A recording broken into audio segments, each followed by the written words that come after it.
Oftentimes when the mainstream media is getting criticized, they stay pretty quiet about it. They don't usually respond. But recently, an editor from the New York Times had an interview with Spiegel. And during the interview, he confessed that the New York Times didn't do enough after 9/11. In fact, he thinks that they totally dropped the ball when it came to covering the war in Iraq and also all of the other events that occurred after 9/11.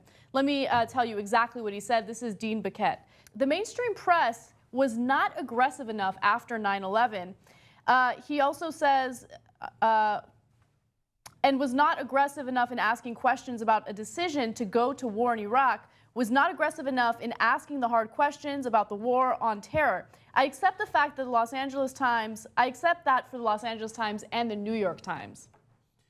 Yes, that's a great admission. I mean, I know a lot of people will think too little, too late, and he wasn't with the New York Times at the time, but he was with the LA Times. But no, it's not too late. Yes, it's true. It would have been much better if they had done it at the time, but he doesn't have a hot tub time machine. So it's at least a guy who's in a very, very important position now saying, my bad, our bad, we shouldn't have done it.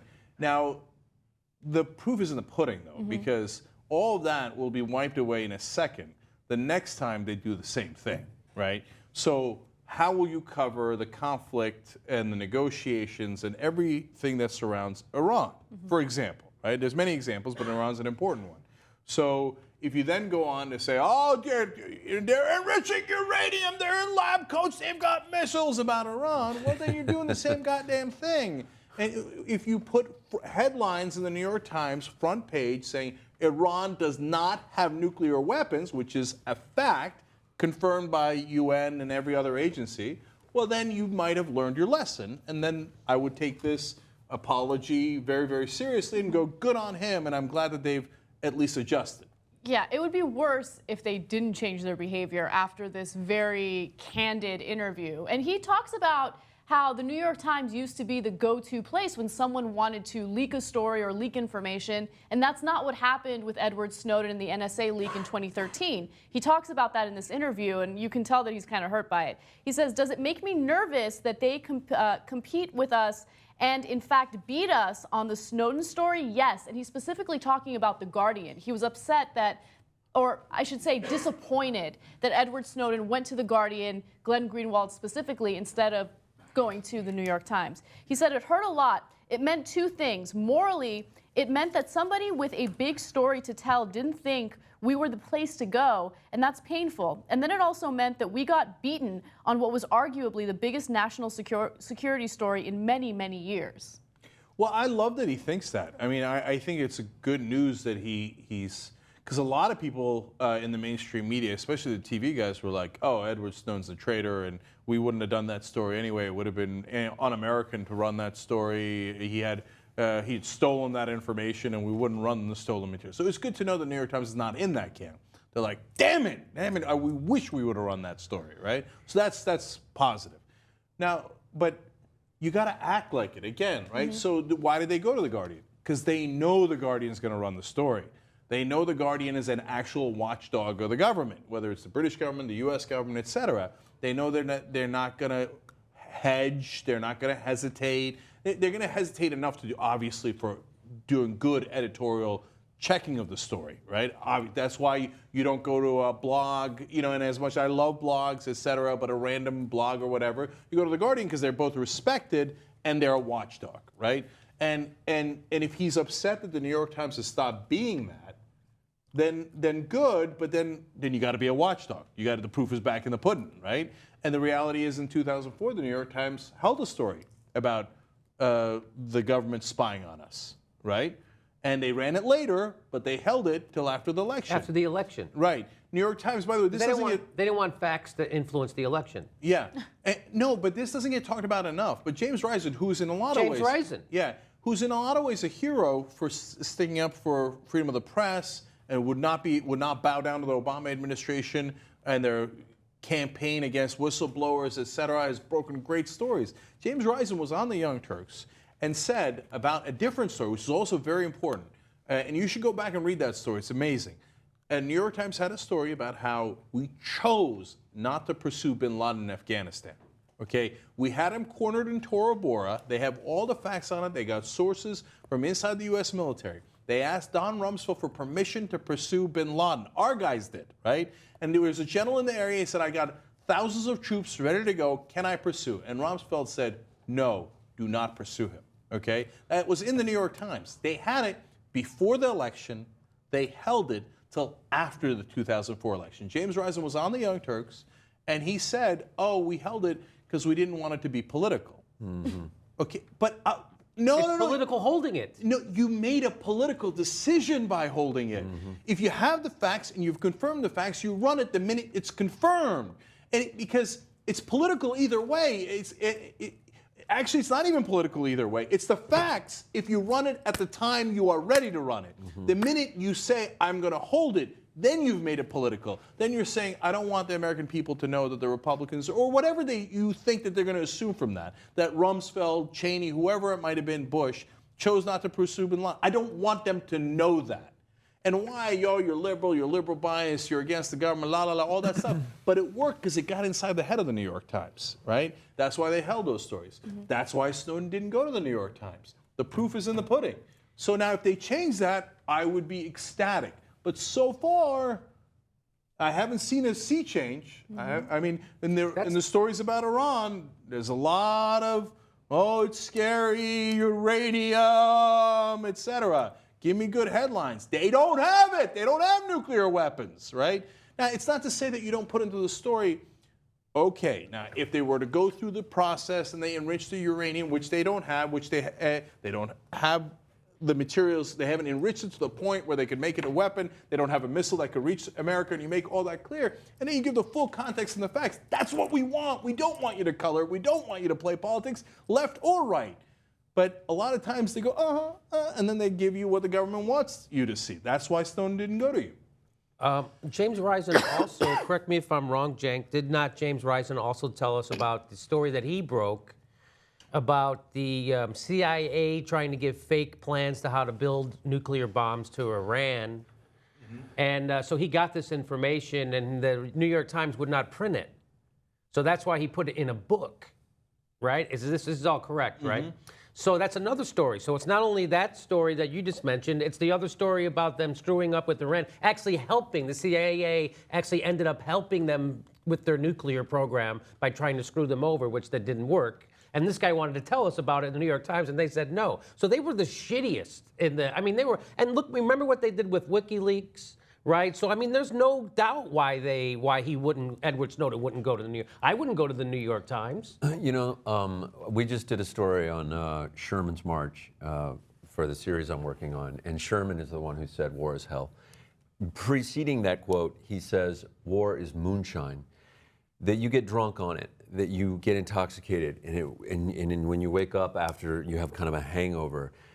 Newspapers and those who write for newspapers, journalists, just generally making this broad sweep, we expect them to be sober during times of war, when feelings of patriotism, 9/11, the reverberation of that and the shockwaves of that had all of us kind of just like, what just happened? But you have to count that this apology, I accept it, and I'm glad that they are like looking back and correcting me. But they need to sustain that in all times of crisis, that kind of critical thinking, always critical thinking, despite the emotion, despite the assault on our shores, the damage to our American patriotism, whatever. And so I kind of feel like they are still in a hangover state from this. They're still waking up from it. And I agree with you completely. It will be the next crisis that really proves whether they feel that they've changed the culture there to always be critical, right? Even in times of crisis. I mean, I remember right before we invaded Iraq, any media outlet that questioned Bush's decision to do that preemptive war was criticized, right? I just think about how Michael Moore was like persecuted because he was questioning going into Iraq. And the media is supposed to question what the government is going to do. Even if they think it's a good idea, you have to at least play devil's advocate to see whether or not it makes sense. And in that case, they didn't at all. No, they didn't. The Dixie Chicks actually stood up more than the New York Times did in some respects. Boy, isn't that damning. I mean, it's like artists and those who had a microphone or a guitar or whatever, they were on it. They were saying, this is bullshit, we should stop, we should look at this, examine, and they were the ones who were made pariahs. They were the ones who were marginalized during that time.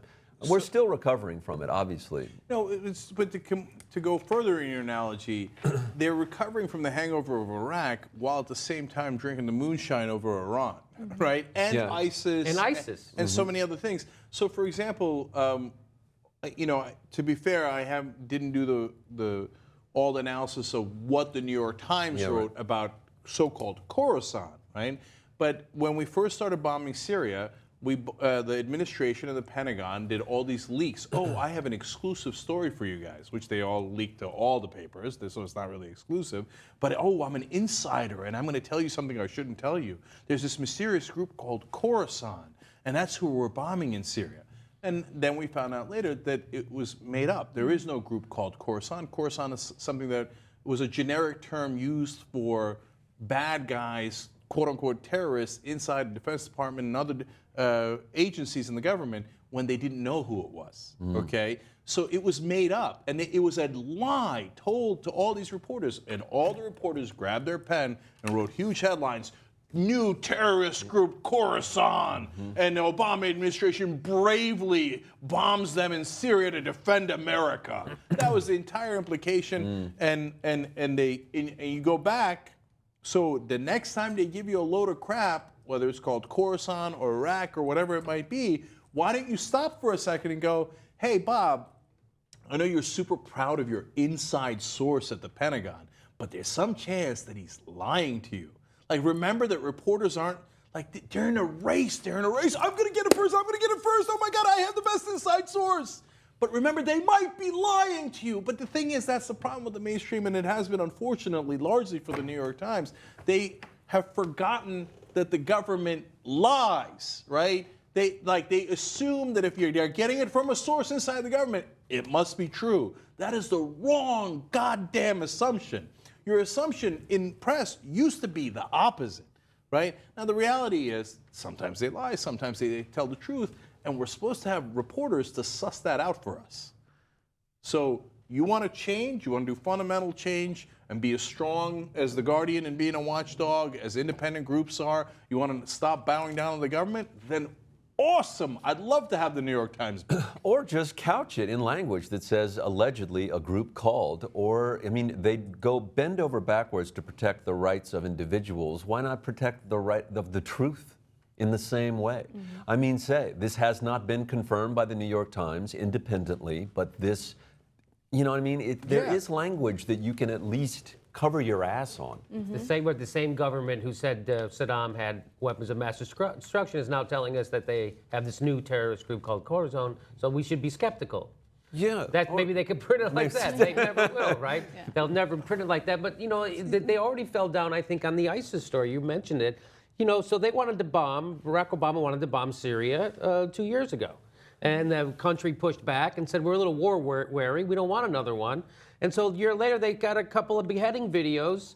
I mean, am I too cynical to think that that was completely staged so we could bomb Syria just like we wanted to bomb them the first time? Am I wrong about this, or?